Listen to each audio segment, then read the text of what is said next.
சென்னை கோயம்பேடு காய்கறி சந்தையில் அடிப்படை வசதிகள் இல்லை என கூறி சந்தைக்குள் வரும் லோட் லாரிகளை வழிமறித்து வியாபாரிகள் மறியலில் ஈடுபட்டனர். சந்தையில் குவிந்துள்ள குப்பை கழிவுகளை அகற்ற சிஎம்டிஏ நிர்வாகம் நடவடிக்கை எடுக்கவில்லை எனவும் உரிய பார்க்கிங் வசதி, கழிப்பிட வசதி செய்து தரவில்லை என கூறி போராட்டம் நடைபெற்றது.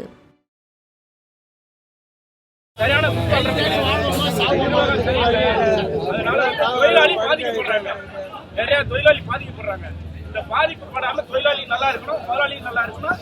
சிஎம்டி ஆபீஸை முதலாளிகிட்ட ஒப்படைங்க. நாங்கள் அவங்க கிட்ட பேசுகிறோம், அவங்க இதை சரி பண்ணுவாங்க.